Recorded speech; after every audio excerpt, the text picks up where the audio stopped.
সকাল সকাল হরেনের চায়ের দোকানে বসে খবরের কাগজ উল্টাচ্ছিলাম। আজ একটা বাড়তি ছুটি নিয়েছি শুধুমাত্র পাড়ার ছেলেদের ফুটবল খেলা দেখতে যাওয়ার জন্য। কিন্তু কাল রাতের থেকে যে অবিশ্রান্ত বর্ষণ চলছে তাতে মনে হয় মাঠে এক হাঁটু জল জমে গেছে। আমি পাশে নামিয়ে রাখা ভাতটা তুলে নিয়ে একটা চুমুক দিলাম। পকেটের এদিক ওদিক হাতড়ে সিগারেটের প্যাকেটটা খুঁজছি, এমন সময় আরে এই নাও, আমার থেকে খাও। তাকিয়ে দেখি কিশোরী একটা পাসিং শো বের করে আমার দিকে এগিয়ে ধরে আছে। আমি ওর হাত থেকে সিগারেটটা নিয়ে বললাম, আজ আর হলো না বোধহয় কিশোরী, বুঝলে, ছুটিটা আজ না নিলেই ভালো হতো। কিশোরী আমার হাতের থেকে কাগজটা নিয়ে একটা চা বলে পাশে বসলো। আমি সিগারেটটা ধরিয়ে ভাঁড়ে পড়ে থাকা অবশিষ্ট চাটুকুতে চুমুক দিয়ে ওটা ছুঁড়ে ফেললাম দূরে ভাঙা মাটির ভাঁড়ের স্তূপে। হঠাৎ কিশোরী আমার হাতটা খেমচে ধরল। বললাম, কি হলো? তা এতক্ষণ কাগজটা নিয়ে বসেছিল যখন, এই খবরটা দেখোনি? আমি বিস্মিত হয়ে কিশোরীর আঙুল দিয়ে দেখানো জায়গাটা পড়লাম। ওই অংশটিতে যা লেখা আছে তার মর্ম এই: বীরভূমের রুদ্রপুর গ্রামের জমিদার ভবানী মুখার্জির বাড়িতে ঘটে গেছে এক অলৌকিক দুর্ঘটনা। সদ্য বাড়ির বৈঠক ঘরে রাখা পাথরের লক্ষ্মী মূর্তি চুরি হওয়া নিয়ে বিরাট চাঞ্চল্য ছড়িয়ে পড়েছিল গোটা গ্রাম জুড়ে। গতকাল বাড়ির কাজের লোক ছাদ পরিষ্কার করার উদ্দেশ্যে যখন ওপরে যায়, দেখে সেই মূর্তিটি ভগ্ন অবস্থায় ছাদের এক প্রান্তে পড়ে আছে। অবাক করা ব্যাপার হলো এটা যে চিলেকোঠার চাবি শুধুমাত্র গৃহস্বামীর কাছেই থাকে এবং উনি 100% নিশ্চিত যে গত 1 মাসের মধ্যে কোনো কাজেই কেউ বাড়ির ছাদে যায়নি। এই নিয়ে গোটা পাড়া তটস্থ এবং আতঙ্কিত। জমিদার ভবানী মুখার্জির দাবি এই যে কেউ যদি এই ভয়াবহ ঘটনার হদিশ দিতে পারে তবে তাকে উপযুক্ত সম্মাননা ও পুরস্কার দেওয়া হবে।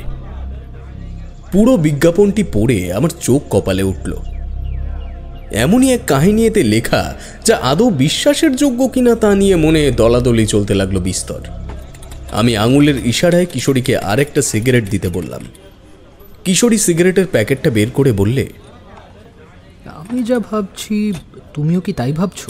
আমি প্যাকেট থেকে একটা সিগারেট বের করে তা আঙুলে পাকাতে পাকাতে বললাম, একদম তাই। এই চলো চলো, আর দেরি করে লাভ নেই, চলো। সিগারেট ধরিয়ে আমি আর কিশোরী উঠলাম। মনে দুজনেরই তখন সমান উত্তেজনা যে তারানাথকে কতক্ষণে জানাবো এই ঘটনাটা। দ্রুত পায়ে মটলেনে জ্যোতিষ মহাদয়ের বাড়ির সামনে এসে পৌঁছালাম। এসে দেখি সদর দরজায় তালা ঝুলছে। কিশোরী বলল, কি ব্যাপার হে, ঠাকুরমশাই কি বাড়িতে নেই নাকি? আমিও তাকে এই প্রশ্নের হতাশাজনক উত্তর দিতে যাব এমন সময়, কি হে, তোমরা কখন এলে? চমকে পেছনে তাকালাম দুজনই। দেখি তারানাথ ব্যাগ ভর্তি আনাজ নিয়ে হাসি মুখে আমাদের দিকে চেয়ে রয়েছে। কিশোরী বলল, আপনি বাজার করতে গেলেন কেন খামোকা? তারানাথ বলল, কেন বলো তো, কোনো বড় সড়ো নিমন্ত্রণের খবর আছে নাকি? কিশোরী হাতে মুড়ে রাখা কাগজটি তারানাথের চোখের সামনে মেলে ধরল। বলল, ঠাকুরমশাই চট করে এটা পড়ে ফেলুন তো। তারানাথ হাতের ব্যাগটি আমার হাতে দিয়ে কাগজটি দুহাতে ধরল। দেখলাম তার মুখের ভাব ধীরে ধীরে পরিবর্তন হচ্ছে। পড়া শেষে ভ্রুকুটি করে বললে, এমন ঘটনা তো আগে কখনো দেখিনি, তবে কিছু যে একটা গোলমাল চলছে এটা নিশ্চিত। ঠাকুরমশাই, গোলমালটা কি ভৌতিক কিছু? তার সম্ভাবনাই প্রবল। কিশোরী আমার দিকে অবাক হয়ে তাকালো। আমি নিচু গলায় বললাম, ঠাকুরমশাই, বলছি একবার গিয়ে দেখলে হয় না? তারানাথ আমার হাতের থেকে ব্যাগটা নিয়ে হেসে বলল, এই আনাজগুলোই তাই সম্পূর্ণ টাকা দিয়ে কিনে আনতে পারিনি, আর কোথায় সে বীরভূম। কিশোরী এগিয়ে এসে বলল, আপনার টাকা নিয়ে চিন্তা করতে হবে না, আপনি শুধু একবার সম্মতি দিন। তারানাথ দরজার তালা খুলে ভেতরে ঢুকল। আমরাও পেছন পেছন এলাম। ব্যাগ রেখে দাওয়ায় রাখা ঘটির জল হাতে ঢালতে ঢালতে তারানাথ বলল, তোমাদের আবার এই বিষয়ে এত উৎসাহ এলো কেন? তোমরা তো এসব বিশ্বাসই করো না। কিশোরী যে ছাড়ার বান্দা নয় তা আমি জানি। তারানাথের হাতের থেকে ঘটিটা নিয়ে বলল, যদি বিশ্বাসই না করতাম তবে কি কাগজটা নিয়ে আপনার বাড়িতে ছুটে আসতাম? তারানাথ হেসে বলল, সে তো ভ্রমণের লোভে, যদিও তার পেছনে আর একটা স্বার্থও আছে। তোমরা চাও এই ফাঁকে তোমাদের অবিশ্বাসী মনটাও আরো একটু প্রশ্রয় পাক। তবে মনে রেখো, তেমন সময়ের ফেরে যদি কখনো পড়ো, তখন কিন্তু পালানোর সময় পাবে না। তারানাথের শেষ কথাগুলি শুনে বুঝতে বাকি রইল না যে এই ঘটনা যদি সত্যি অলৌকিকতার মরমে পৌঁছায়, তবে তা হতে চলেছে আমাদের জন্য জীবনের শ্রেষ্ঠ ভয়ঙ্কর অভিজ্ঞতা। কিশোরী পাসিং শোয়ের প্যাকেটটা তারানাথের দিকে এগিয়ে দিয়ে বলল, চলুন না ঠাকুরমশাই, তাছাড়া কি ঘটবে বা কি ঘটতে পারে সেটা তো আমরা নিজেরাই জানি না। তারানাথের চোখে একটা প্রশান্তির ভাব লক্ষ্য করলাম। বুঝলাম তার উত্তরটা বোধ হয় আমাদের নিরাশ করবে না। কিছুক্ষণ সবাই চুপ থাকার পর তারানাথ নীরবতা ভাঙল। যদি যেতেই হয় তবে দেরি করা ঠিক হবে না। মানে বলতে চাইছি, মানুষের বিপদের কথা শুনলে মনটা ছোট থেকেই ঝাঁপিয়ে পড়তে চায়। তারানাথের এই উক্তিতে যেন হাতের চাঁদ পেলাম আমরা। আমি আর কিশোরী অনুমতি নিয়ে দ্রুত বাড়িতে এসে গোছগাছ শুরু করে দিলাম। অফিসে ট্র্যাঙ্ক কল করে জানালাম আজ বিকেল থেকে আমার ধুম জ্বর, বিছানা ছাড়ার উপায় নেই। যদিও এই বুদ্ধিটা কিশোরীরই ছিল। আসলে চাকরি বাকরির প্রতি কোনোদিনই তেমন মন ছিল না আমার। সাহিত্য আমায় হরদম টেনেছে, ছাত্র জীবন থেকেই বলা ভালো, এখনো টানে।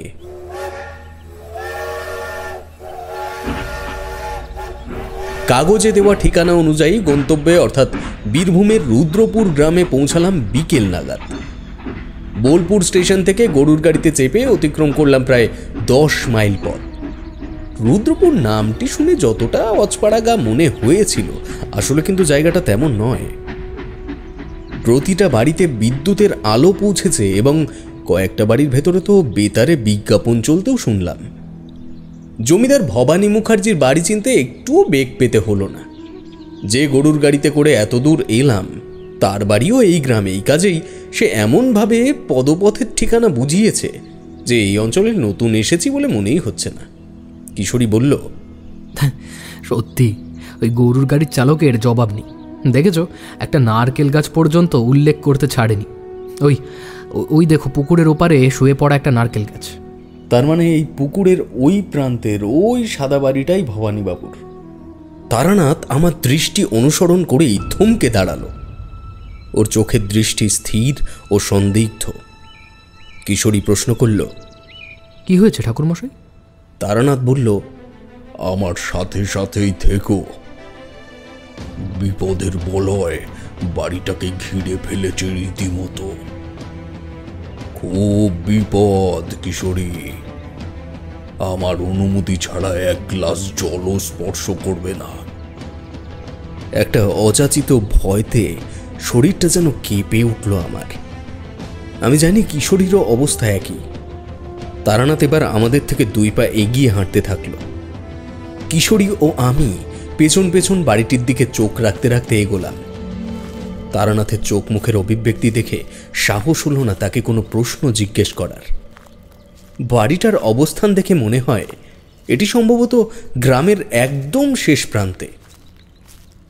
এই পুকুরের পাড় বরাবর এই একটাই পায়ে চলা পথ যেটা জমিদার বাড়ি পর্যন্ত গেছে। তাছাড়া বাকি প্রতিটা দিকে ঘন আম গাছের বাগান।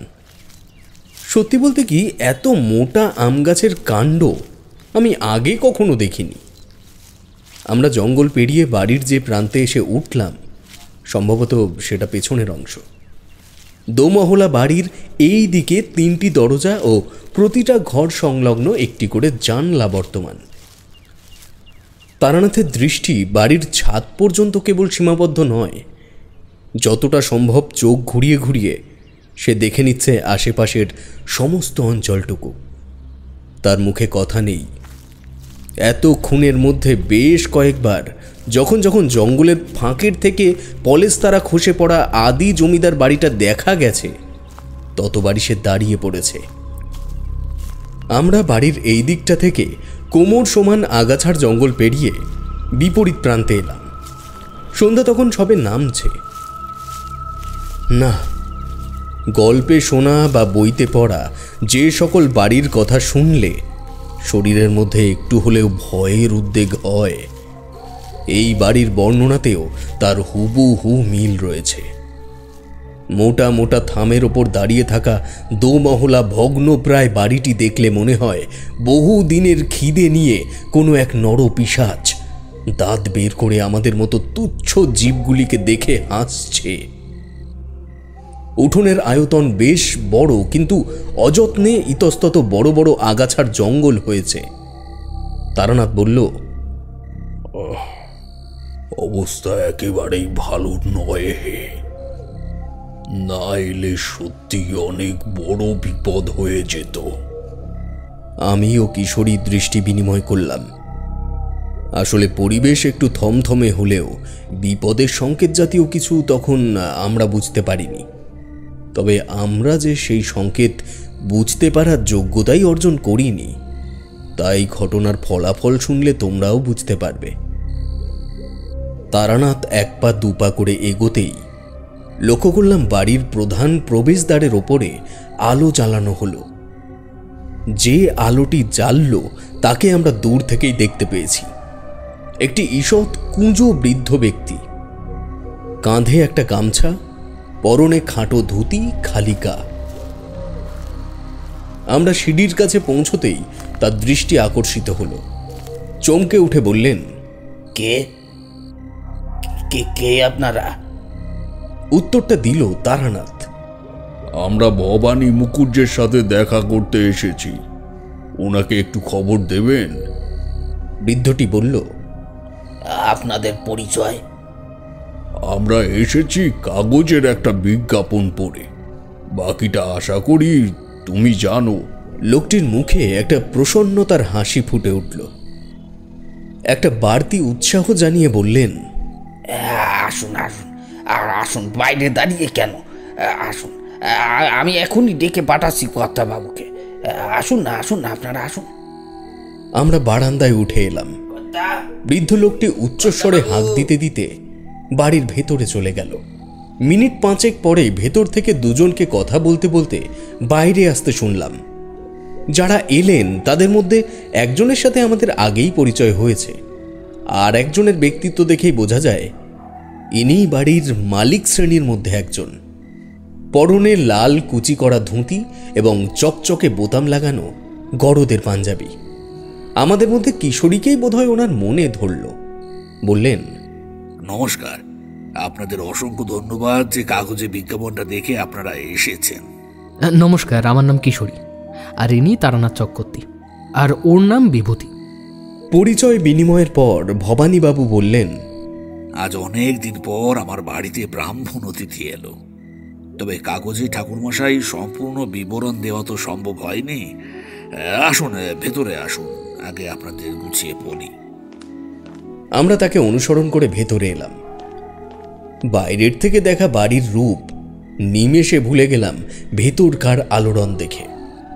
মস্ত ঝাড় লণ্ঠনের নিচে একটা ছোট টেবিলকে কেন্দ্র করে সাজানো রয়েছে 5টি বেতের চেয়ার, এবং ঠিক কিছুটা দূর থেকেই প্রমাণ দূরত্ব বজায় রেখে দুদিক থেকে উঠে গেছে দোতলায় যাওয়ার সিঁড়ি। আমাদের চেয়ারে বসতে বলে উনি বৃদ্ধটিকে বললেন, মানিক, যা চা নিয়ে আয়, আর গণেশ ঠাকুরকে এনাদের রাতের খাওয়া দাওয়ার ব্যবস্থা করতে বল। তারানাথ এতক্ষণে কথা বললে, এত ব্যস্ত হবেন না। যদি ভুল না করে থাকি আপনি তো ভবানী মুকুজ্জে। জমিদারবাবু মাথা নেড়ে সায় দিলেন। তারানাথ বলতে থাকল, আপনি আমাদের নিয়ে চিন্তা করবেন না, আপনাকে সাহায্য করতে এসেছি মুকুজ্জে মশাই। দয়া করে আগে পুরো ঘটনাটা বলুন দেখি। আমরা চেয়ারে বসলাম।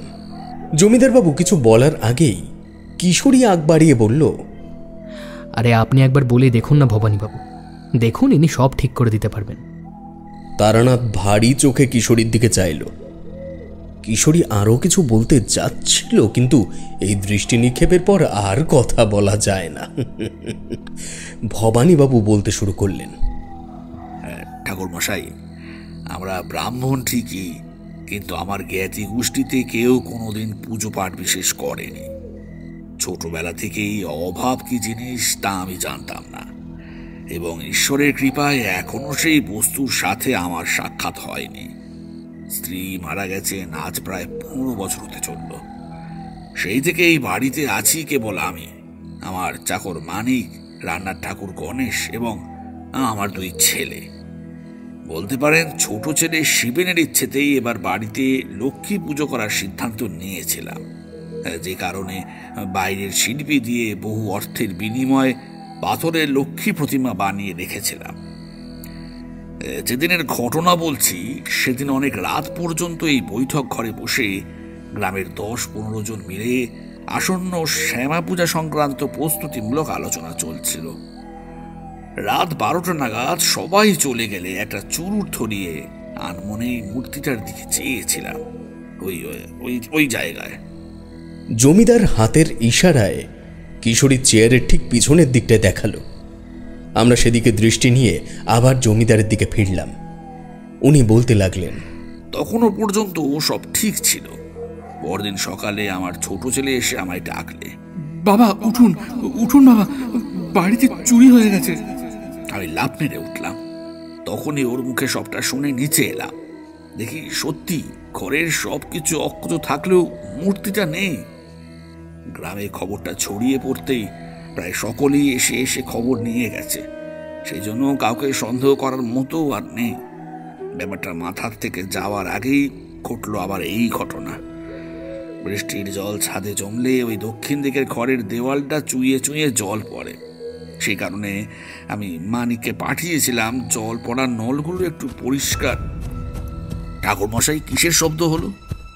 এমন সময় ছাদের ওপর থেকে যেন কোনো দৈত্য দৌড়ে যাওয়ার মতন শব্দ হলো। চেয়ার ছেড়ে তারানাথ বলল, ছাদে যাওয়ার সিঁড়ি কোন দিকে একটু বলুন তো। ভবানীবাবু ভীত চোখে তারানাথের দিকে তাকিয়ে কোমর থেকে একটা চাবি বের করে কাঁপা হাত তুলে দেখিয়ে দিল বারান্দার দিকটা। কিশোরী, টর্চটা নিয়ে এসো। বলে তারানাথ চাবিটা নিয়ে ছুটে বারান্দায় গেল। দাঁড়িয়ে দুদিকে একবার দেখে নিয়ে বাঁ দিকে সিঁড়ি লক্ষ্য করে দৌড়ে উপরে উঠতে শুরু করলো। আমিও কিশোরী তার পেছন পেছন, এবং কিশোরীর হাতে একটি 2 সেলের টর্চ। ছাদের সিঁড়ি ফুরিয়েছে একটি মস্ত বড় লোহার দরজার পাদদেশে। উত্তেজনায় বুকের ভেতরে তোলপাড় করছে ঠিকই, কিন্তু এই নির্ভীক তারানাথকে চোখের সামনে এই রূপে পেয়ে মস্তিষ্কে যেন কোনো সম্ভাব্য অলৌকিকতাও ঠাঁই পাচ্ছে না মুহূর্তের জন্যেও। তারানাথ ব্যস্ত হাতে তালা খুলে সজোরে লোহার 1 পাল্লা দরজাটা ঠেলে দিল বিপরীত দিকে। টর্চের প্রয়োজন পড়ল না। বৃষ্টি ঝরে যাওয়া মেঘমুক্ত আকাশে চাঁদ ফুটেছে যেন কোনো এক রূপকথার গল্পের অতি সুন্দর রাতের মতন। সেই আলোয় দরজার এপার থেকেই যা দেখলাম, তা দেখার পর আমার বা কিশোরীর মতো মানুষের হৃৎপিণ্ড মুহূর্তের মধ্যেই থেমে যায়নি, এই কথা ভেবেই এখনো অবাক হই। ছাদের ঠিক মাঝখানে একটা অপেক্ষাকৃত উঁচু জায়গায় বসে আছে একটি মেয়ে। আমরা তার মাথার পেছনের দিকটা দেখতে পাচ্ছি। পরনের বস্ত্রটা শাড়ি না অন্য কিছু তা বোঝার উপায় নেই। কিশোরী এগিয়ে যেতে চাইছিল, তারানাথ সামনে হাত রেখে বাধা দিল। ঠিক তখনই নিঃশব্দে মেয়েটির কাঁধের ওপরে এসে বসল একটি পেঁচা। এই পাখিটির আকার কিন্তু অন্য সকল পেঁচার মতো নয়। সাধারণত আমরা যেমন পেঁচা দেখি বা দেখেছি তার থেকেও 10 গুণ বড়।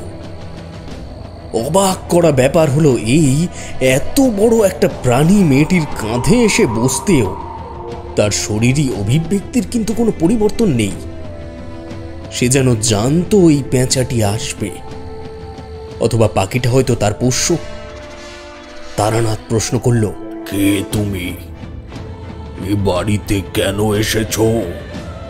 মেয়েটি উঠে দাঁড়ালো।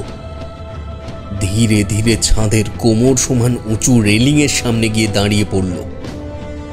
পেঁচাটি যেন তার সব থেকে পছন্দের জায়গায় এসে বসেছে, কোনো নড়াচড়া নেই। সেই প্রথমবার তার হাড় হিম করে দেওয়া গলার স্বরটা শুনেছিলাম। বাঁধানো রেলিংয়ের ওপর ঝুঁকে পড়ে সে উত্তর দিল, অলক্ষী হলো। বলেই ঝুঁকে পড়া দেহটাকে আরো ঝুঁকিয়ে দিল ছাদের থেকে নিচের দিকে। লক্ষ্য করলাম পেটের উপরে ভর দিয়ে তার দুটি পা কাঁপতে কাঁপতে উঠতে থাকলো শূন্যে। কিশোরী নিচু গলায় বলল, ঠাকুর মশাই, পড়ে যাবে তো মেয়েটা। কথা শেষ হলো না তার আগেই মেয়েটি নিজেকে সম্পূর্ণ ভর শূন্য করে ছাদের রেলিং টপকে অদৃশ্য হলো, কিন্তু নিচে কোনো ভারী বস্তু পড়ার মতো শব্দ হলো না। শুধু বাড়ির পেছনের আম গাছগুলোর পাতায় কোনো এক অলৌকিক দুর্যোগের ঝোড়ো হাওয়া বয়ে গেল দ্রুত গতিতে। আমার ও কিশোরীর দুজনের অবস্থায় তখন পাথরের মূর্তি প্রমাণ। আকস্মিক বিস্ময়তা সম্পূর্ণ বাকরুদ্ধ করে দিয়েছে ততক্ষণে। তারানাথ বলল, নিচে চলো, এখানের কাজ ফুরিয়েছে। আমরা তাকে অনুসরণ করে আবার নিচে ফিরে এলাম। অবাক হলাম গৃহস্বামীর ঘটনাস্থলে উপস্থিত না হওয়া দেখে। উনি বৈঠক ঘরে একই স্থানে চুপ করে বসেছিলেন। আমাদের দেখে চেয়ার ছেড়ে উঠে দাঁড়ালেন। ভয়ার্ত কণ্ঠে বললেন, ঠাকুরমশাই, কিসের শব্দ হলো? আপনাদের ফিরতেই বা এত দেরি হলো কেন? তারানাথ জবাব দেয়, আপনারা বাড়ির প্রত্যেকে কয়েকদিন এক ঘরে থাকুন। বিপদ আসছে মুখুজ্জে মশাই। বিপদ? কি বিপদ? এই শব্দ কি আপনি আজ প্রথম পেলেন? মানে এর আগে কি এমন কোনো শব্দ শুনেছেন? ভবানীবাবু বললেন, মানিক দিন দুয়েক আগে এমন কিছু একটা বলছিল, আমি গুরুত্ব দিইনি। আমার পায়ের কারণে আমি প্রায় 5 বছর হয়ে গেল সিঁড়ি ভাঙতে পারি না। এই দেখুন। এবার বুঝলাম গৃহকর্তার ওপরে না আসার কারণ।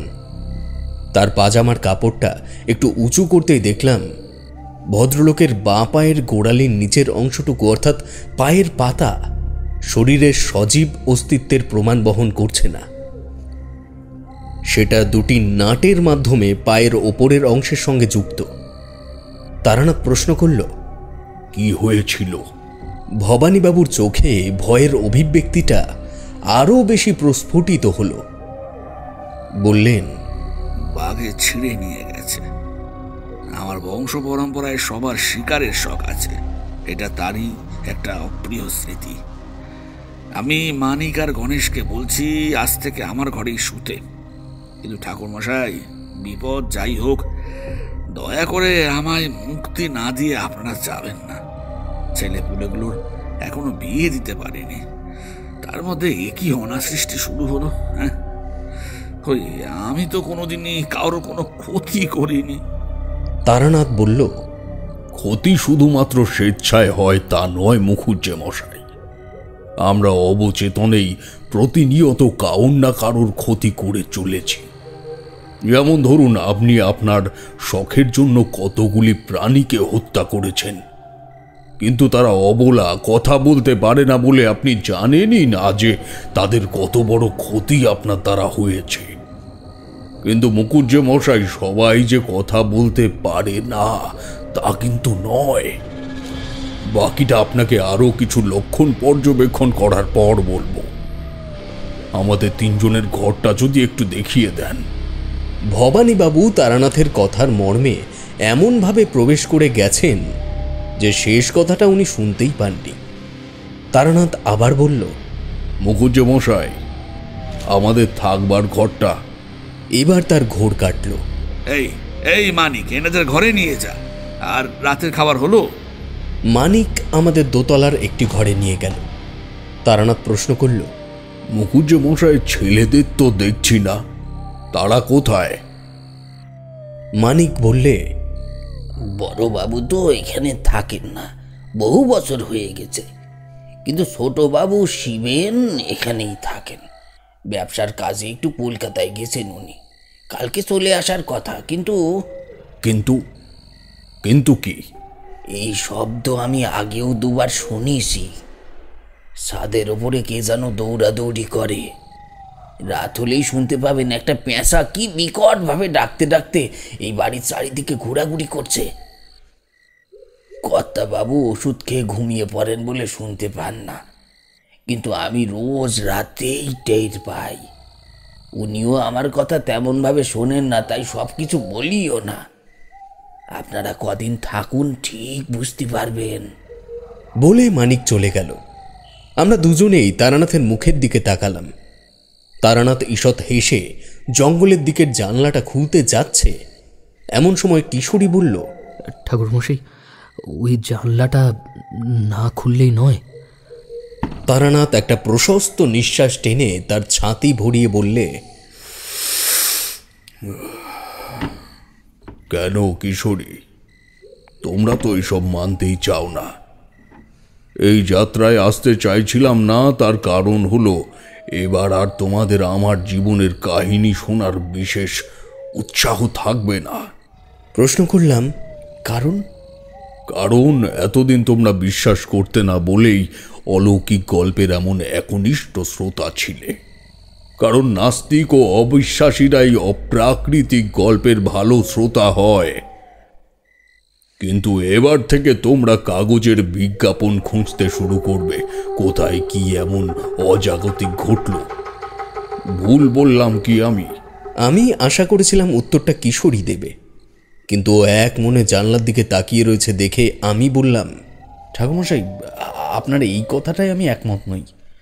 জানি না এই ঘটনার ফলাফল কি হবে, তবে এটুকু বলতে পারি, আপনার কাছে গল্প শুনতে যাওয়া শুধু গল্প শোনার লোভে কিন্তু নয়।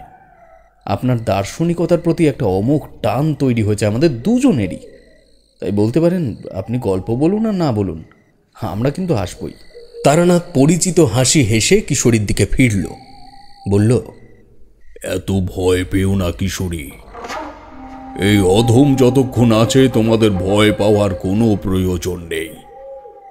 শুধু আগে যেটা বলেছি আবার বলছি, আমায় না জানিয়ে বা না বলে কোনো পদক্ষেপ নেবে না। তারানাথ বসল। সময় তখন রাত 8:20।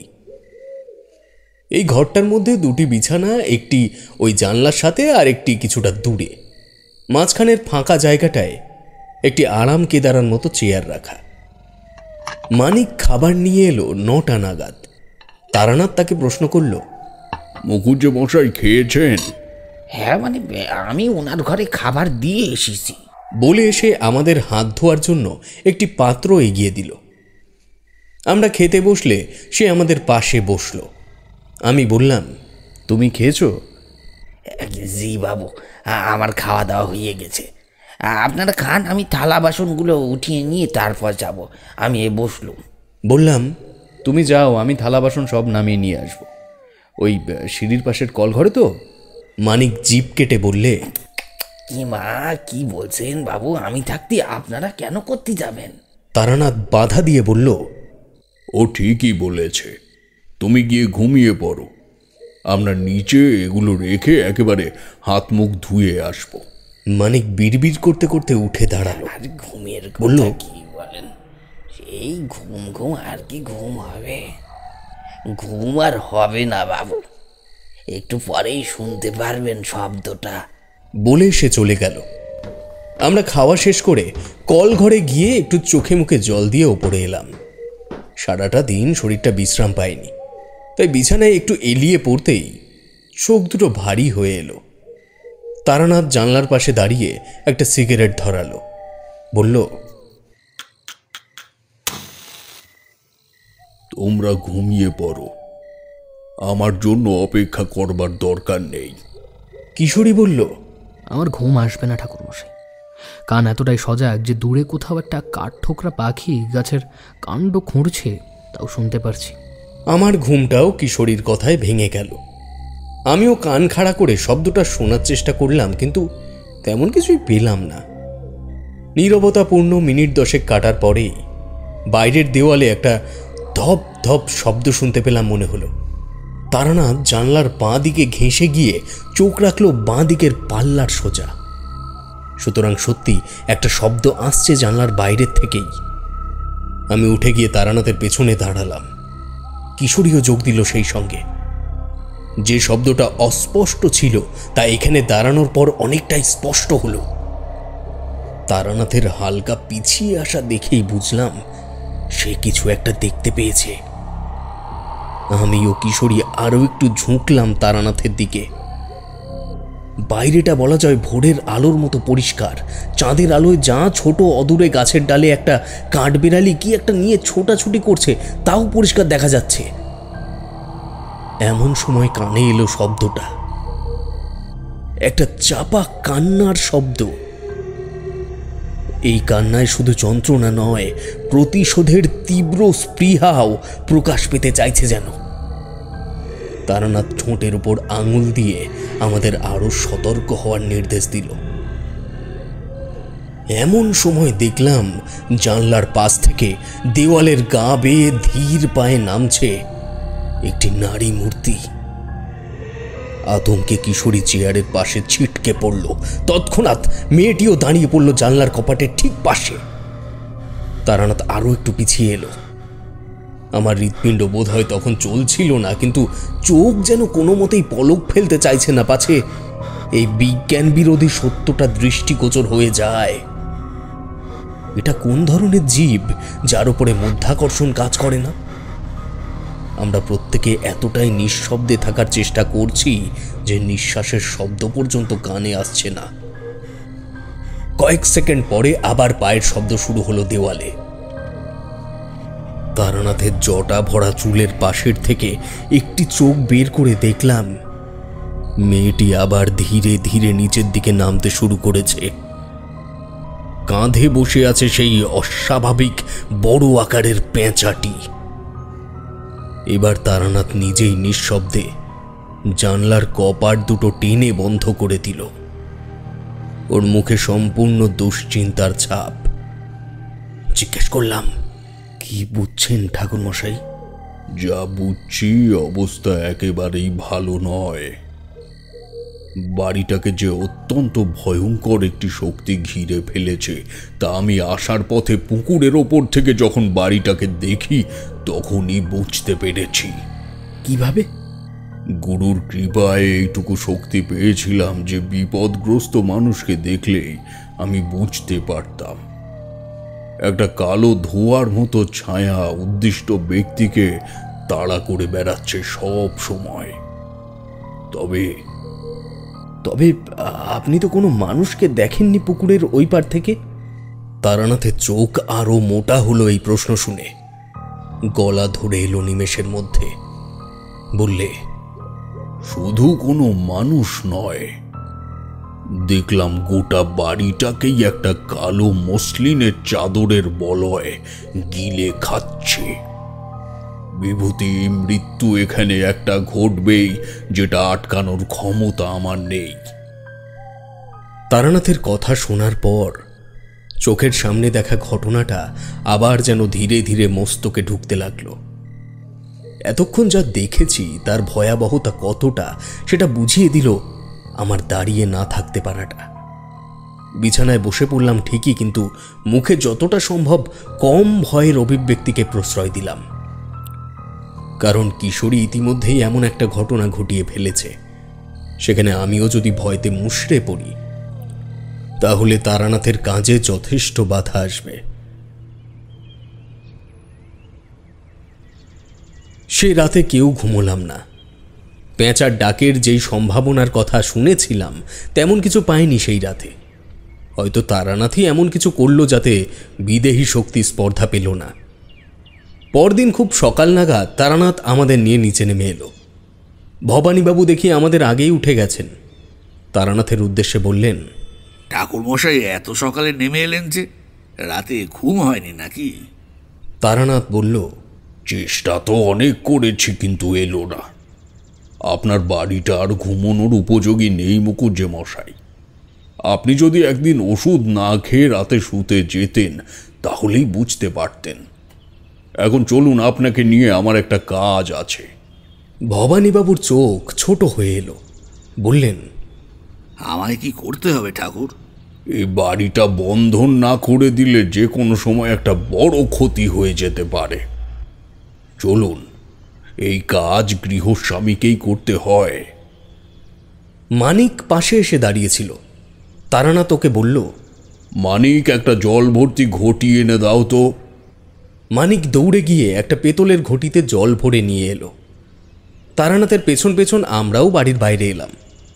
ঘটির জলের দিকে তাকিয়ে চাপা স্বরে কিছু একটা বলল তারানাথ। তারপর সেটা ভবানীবাবুর হাতে দিয়ে বলল, এর মধ্যে আপনার ডান হাতের তর্জনী ডুবিয়ে রেখে আমার পেছন পেছন বাড়ির চারিদিক প্রদক্ষিণ করবেন এবং তার সাথে সাথে যখন যখন ইশারা করব ডোবানো আঙুল তুলে নিয়ে ঘরের ভিতের ওপর ছিটিয়ে ছিটিয়ে জল দেবেন। আর আমরা দুজন বাদে বাকিরা সবাই বারান্দায় উঠে দাঁড়াও। আমরা উঠে এলাম ওপরে। তারানাথের নির্দেশ অনুযায়ী ভবানীবাবু ডান হাতের তর্জনী ঘটির জলে ডুবিয়ে নিয়ে তাকে অনুসরণ করতে শুরু করল।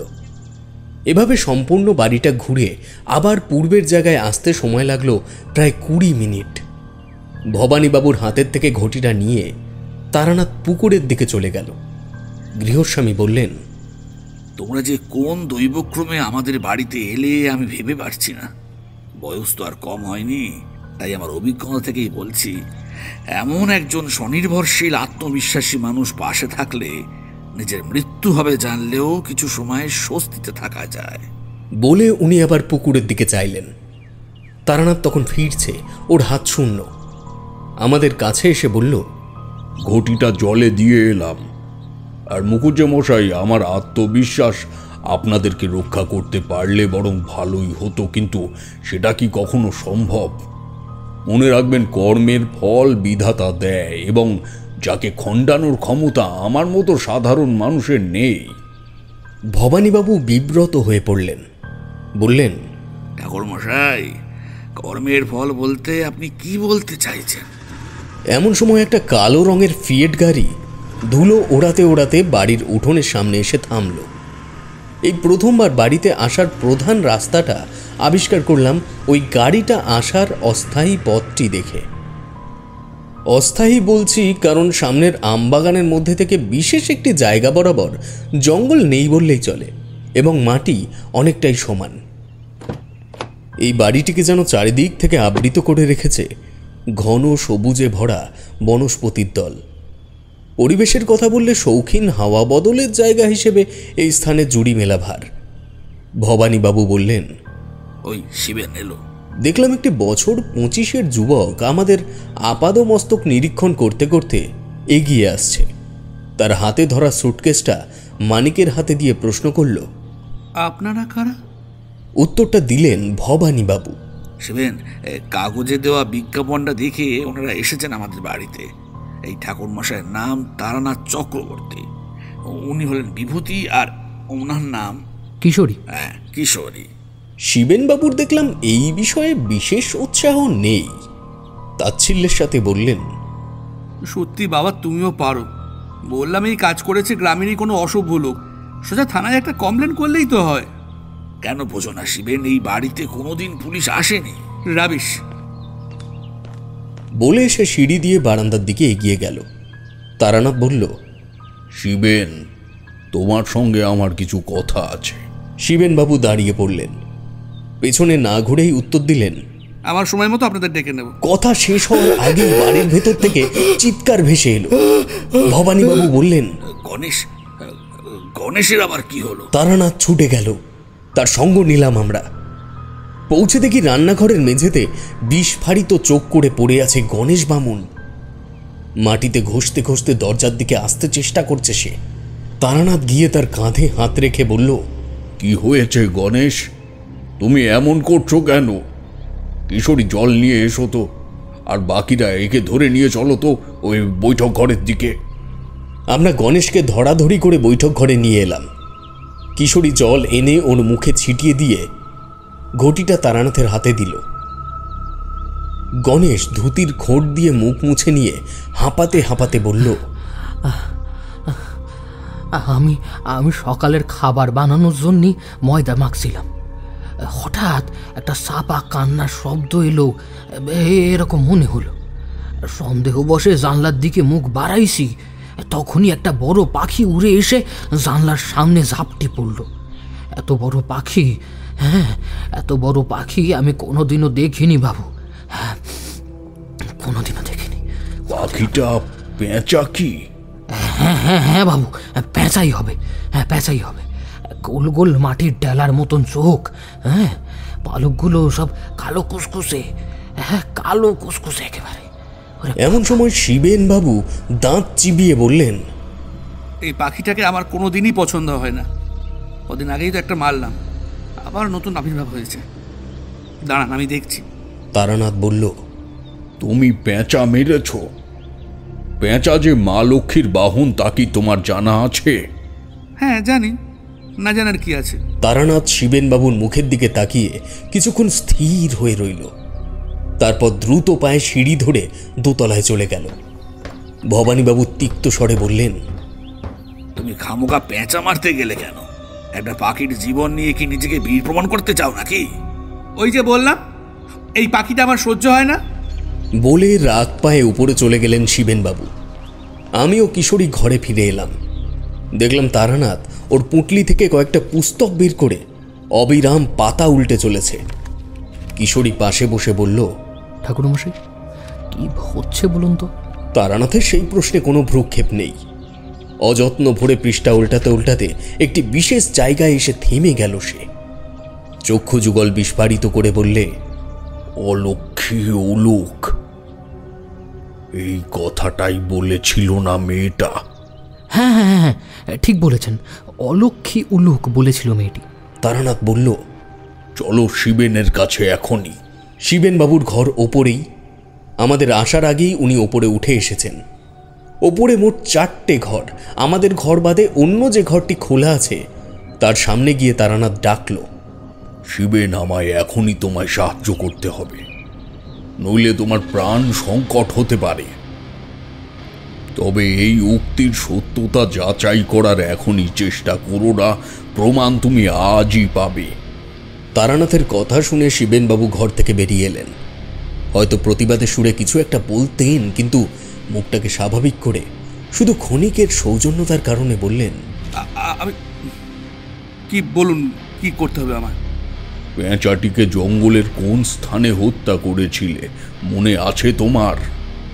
শিবেনবাবু একটু ভেবে বললেন, হ্যাঁ আছে। কেন বলুন তো? আমাদের নিয়ে যেতে পারবে সেখানে?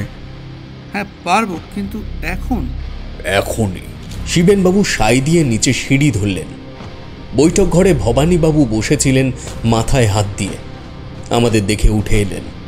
তারানাথ বলল, চলুন মুকুজ্জে মশাই, দেখবেন কি বিপদে পড়েছেন আপনারা। মনের ভেতরে পুরো ঘটনাটা তখন কোনো মতেই আর সাজাতে পারছি না। মন্ত্রমুগ্ধের মতো ফলাফলের পথে ছুটছি প্রাণপণে। আমি, তারানাথ, কিশোরী, শিবেন এবং ভবানীবাবু জঙ্গলের পথ ধরলাম। আমরা যে জঙ্গলে পথ টপকে এই বাড়িতে এসেছিলাম সেই পথটিকে বাঁ দিকে ছেড়ে দিয়ে বাড়ির পেছনের দিকের আরও ঘন আগাছা পেরিয়ে এগোতে লাগলাম আমরা। শিবেনবাবু বললেন, বেশি দূরে নয়, মরা শিশু গাছের ডালেই পাখিটা বসেছিল, ওই যে ওই গাছটা। চক্ষু নির্দেশ অনুসরণ করতে দেখতে পেলাম দূরে একটা দৈত্য প্রমাণ গাছের কঙ্কাল। একটাও পাতা নেই সেই গাছে। বৃদ্ধ অভিভাবকের মতো জঙ্গলের সবকটি গাছের ওপরে মাথা তুলে যেন প্রত্যেকের ওপর নজর রাখছে। তবে শহরের পরিষ্কার রাস্তায় ঘোরা ছেলেদের জন্য ওই গাছ পর্যন্ত দূরত্বটাকে মোটেই অনতি দূরে বলে মনে হলো না। তারানাথ বিনা দ্বিধায় জঙ্গল মারিয়ে চলেছে সামনের দিকে। ও দৃষ্টি আটকে গেছে গন্তব্যে। বেশ কিছুটা এগিয়ে আসার পরেই নাকে একটা পচা গন্ধ ভেসে এলো।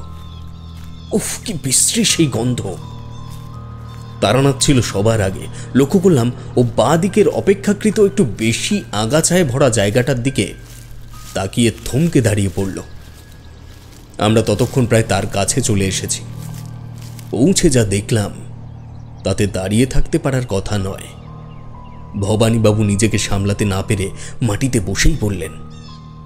দেখলাম একটি মৃতদেহ পচে প্রায় মাটির সাথে মিশে যেতে বসেছে। তার গলে যাওয়া পিচ্ছিল শরীরকে কেন্দ্র করে ঘুরে বেড়াচ্ছে অসংখ্য মাছি। কি তীক্ষ্ণ তাদের আর্তনাদ! শিবেনবাবুর এবার যেন একটু ভয় হলো। কাঁপা গলায় বললেন, এসব কি করে হলো? তারানাথ বলল, এটা তো ফলাফল মাত্র। ভুল না হলে ঘটনাটা ঘটেছে এর আগে। এসো এখন। আমরা ধরাধরি করে ভবানীবাবুকে তুললাম। ওনার কপালের থেকে উত্তেজনার ঘাম ঝরে পড়ছে অনর্গল। বললাম, আপনাকে কি বাড়িতে রেখে আসবো? না না, আমি আমি ঠিক আছে। বলে আবার উনি ক্লান্ত পা বাড়ালেন সামনের মানুষদের লক্ষ্য করে। শিবেনবাবু এখন সামনে এবং তারানাথ এখন অনুসরণ করছে তাকে। আরও মিনিট 5 হাঁটার পর আমরা ওই মরা শিশু গাছটির গোড়ায় এসে পৌঁছালাম। তবে গাছটির প্রাণ আছে, নইলে তার কাণ্ডকে কেন্দ্র করে এত আগাছা ও শ্যাওলার বাড়বাড়ন্ত হতো না। গাছটার গোড়ার দিকে একটা ফোঁকর রয়েছে এবং সেই ফোঁকরটির সামনে ইতস্তত ছড়িয়ে রয়েছে কোনো কালো পাখির পালক। শিবেনবাবু বললেন, আমি পাখিটাকে গুলি করার পর তা কোথায় পড়েছে আমি দেখিনি, হয়তো ওখানে। তারানাথ হাত দিয়ে কয়েকটা আগাছা তুলে কিছুটা জায়গা পরিষ্কার করে নিল। তারপর বলল, কিশোরী, এদিকে এসো। আমি যা যা বলবো তুমি একটু সেভাবে আমায় সাহায্য করো তো। বলে তার পুঁটলি থেকে একটা কাঁচের শিশি ও একটি ধাতব দণ্ড বের করে সে কিশোরীর হাতে দিল। তারপর বলল, ওই ধাতুটি দিয়ে মাটির উপরে একটা বড় বৃত্ত আঁকো। কিশোরী তাই করল। এবার আপনারা সবাই ওই বৃত্তের মধ্যে এসে দাঁড়ান। যাই হয়ে যাক, কেউ ওই গণ্ডি পেরিয়ে বাইরে আসবেন না। আমরা আদেশ অনুযায়ী উল্লেখিত স্থানে গিয়ে দাঁড়ালাম। কিশোরী শিশিটি হাতে নিয়ে তারানাথের পাশে গিয়ে দাঁড়ালো। তারানাথ বলল, আমার চোখের দিকে লক্ষ্য রাখবে। ইশারা করা মাত্রই তুমি ওই গণ্ডির মধ্যে গিয়ে দাঁড়াবে। আমি নিজেই করে নিতাম, কিন্তু আমি করবন্ধনী ছাড়তে পারবো না। বলে তারানাথ পরিষ্কার করা স্থানটিতে বসে ওই ধাতব বস্তুটি দিয়েই একটা ছক তৈরি করল। তারানাথ বলল, আমার নির্দেশ অনুযায়ী ডান হাতের তালুতে শিশির থেকে গঙ্গা জল নিয়ে ঢেলে দেবে এই ছকের মধ্যে। আর দেরি করা ঠিক হবে না, শুরু করি। ওম মনোপ্রীতা অন্যস্তি অলক্ষিতাং নমঃ রত্রয়ন্তী অমঙ্গলা ভোর হর বিনাশায় নমঃ। ওম ভুবুর্ভু সংতৎসাদিত বর্গেং ভর্গ দেবস্য ধীমহি ধিয়ো ইয়ো ন প্রচোদয়াৎ। সর্বরোগ নিবারয়ণ সর্বজন সর্বস্বী আকর্ষণায়ং শ্রীং ওম স্বাহা। মন্ত্র পাঠ শুরু করলো তারানাথ। আন্দাজ করতে পারিনি যে এই ঘটনা শেষে তারানাথকে মন্ত্রযজ্ঞেও বসতে হবে। কিশোরী স্থির দৃষ্টিতে তারানাথের চোখের দিকে তাকিয়ে আছে। খানিক বাদে বাদে তারানাথের ইঙ্গিত বরাবর শিশির থেকে গঙ্গা জল ঢেলে দিচ্ছে সে ওই অঙ্কিত চতুর্ভুজের মাঝখানে। মিনিট 15 একইভাবে চলল এই ক্রিয়া। আচমকা মন্ত্রপাঠ থামিয়ে তারানাথ হাতের ইশারায় কিশোরীকে চলে আসতে বলল বৃত্তের মধ্যে। স্বভাবতই দৃষ্টি ফিরল আশেপাশের পরিবেশের দিকে। বুঝলাম অবশ্যই কোনো আকস্মিক পরিবর্তন ঘটেছে তারানাথের চোখের সামনে। তখনই জিনিসটা আমাদের সকলের দৃষ্টিলব্ধ হল। তারানাথ আসন করেছিল ওই শিশু গাছটির গোড়ায়। লক্ষ্য করলাম গাছের ফোকরের থেকে বেরিয়ে আসছে একটি আহত রক্তাক্ত পেঁচা। কি বিশাল সেই প্রাণী! কাল জ্যোৎস্নার আলোয় দূর থেকে তার যে কালো অবয়ব দেখেছিলাম, আজ তার থেকেও যেন বেড়েছে তার আয়তন। ভবানীবাবু মুখে হাত দিয়ে নিজের উত্তেজনা আটকে রাখার চেষ্টা করছেন। গলাটা যেন কাঠ হয়ে এলো আমার। তারানাথের হাত উঠছে ধীরে ধীরে প্রাণীটির দিকে। অঙ্গুলি নির্দেশের মাধ্যমে সে পাখিটিকে ওখানেই দাঁড়িয়ে পড়ার আদেশ করল দুবার। আমাদের সকলকে অবাক করে পেঁচাটি ওখানেই স্থির হলো। এমন সময় কানে এলো চাপা কান্নার শব্দটা। সেই যন্ত্রণা ও রোষ মিশ্রিত একটা শব্দ। তারানাথ গলা উঁচু করে নির্দেশ দিল, কেউ গণ্ডির বাইরে বেরোবে না। বুঝিনি এখনো এত বড় একটি ভয়ঙ্কর অলৌকিকতা আমাদের জন্য অপেক্ষা করে আছে। মরা শিশু গাছের ফোকর থেকে বুকে ভর দিয়ে বেরিয়ে আসতে লাগলো একটি রক্ত ভেজা দেহ। বুঝে নিতে অসুবিধা হলো না, এই সেই মেয়ে যাকে কাল রাতে তার পোষ্য পেঁচাটিকে নিয়ে ছাদের থেকে নামতে দেখেছি আমরা 3 জন। পরনে একটা ময়লা শাড়ি এবং ডান হাত ও ডান পায়ের হাঁটুর অংশটা অনেকটাই বেঁকা। তার চলন ভয়াবহ, আতঙ্কদায়ক। তারানাথ বলল, শিবেন, তুমি এদিকে এসো। অভিজ্ঞতা সাধারণ মানুষের এমন অলৌকিকতা স্রোতে কখনো ডোবে না। শিবেন বাবুর অবস্থাও তখন বাকিদের মতোই। কাঁপতে কাঁপতে এক পা দুপা করে সে তারানাথের পেছনে গিয়ে দাঁড়ালো। এবার তারানাথ পরবর্তী নির্দেশ করল, পেঁচাটিকে 2 হাতে তুলে নাও শিবেন। ওই সময় এমন প্রস্তাবে কোনো স্বাভাবিক মানুষই রাজি হতে চাইবে না। শিবেনও নির্দেশ শুনে 2 পা পিছিয়ে এলো। পেঁচাটাকে তুলে নাও শিবেন। খানিক থমকে গিয়ে শিবেন এগিয়ে গেল পেঁচাটির দিকে। পাশে মেয়েটি বুকের উপর ভর দিয়ে চোখের মণি যতটা সম্ভব উল্টে দিয়ে শিবেনের মন্থর আগমন পর্যবেক্ষণ করছে। অশ্রু বিহলিত চোখের কোণে তার পৈশাচিক হাসির ছাপ পড়ল। কি যেন একটা পরম প্রাপ্তির আশ্বাস পাচ্ছে মেয়েটি উক্ত কর্মের মাধ্যমে। ডানা ভাঙা ক্ষত বিক্ষত পেঁচাটিকে কাপা কাপা হাতে তুলে নিল শিবেন। সেই মুহূর্তে একটা দীর্ঘ নিঃশ্বাস টেনে নিয়ে পরম পৈশাচিক প্রাপ্তিতে হেসে উঠল মেয়েটি। কিশোরীর হাতের আঙুলগুলো আমার কবজিকে খামচে ধরল সঙ্গে সঙ্গে। তারানাথ বলল, ওর পোষ্য ওকে ফিরিয়ে দাও। তুমি যাকে মেরেছ সেটা কোনো জঙ্গলি পেঁচা নয়, তার রীতিমতো একটা মনিব রয়েছে। দেরি করো না শিবেন। শিবেন কাঁপা হাতে পেঁচাটিকে এগিয়ে দিল মেয়েটির দিকে। এই সম্পূর্ণ কাজটি করতে যতটা সময় লাগলো, মেয়েটির পাখিটিকে শিবেনের হাতের থেকে ছিনিয়ে নিতে তার 1 ভাগ সময়ও লাগলো না। চাপা ঘৃণা ও রোষের প্রকাশ পেল তার হাড় হিম করা অপার্থিব কণ্ঠে। সেই কণ্ঠ আমার মনে এলে আজও আমার হৃৎপিণ্ড কয়েক মুহূর্তের জন্য বিরূপ আচরণ করে ওঠে। পাখিটিকে কাঁধে বসিয়ে নিয়ে আস্তে আস্তে উঠে দাঁড়ালো মেয়েটি। শিবেনের মুখের কাছে ঝুঁকে পড়ে মেয়েটি বলল, তুই আমার পদ্মকে মেরেছিস, কিন্তু আমি তোকে মারব না।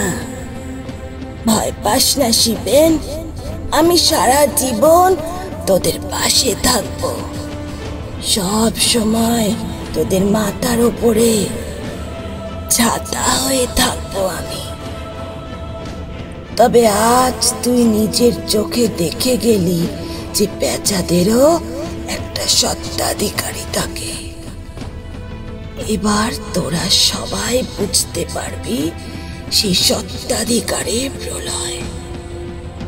যা যা, বাড়ি ফিরে যা।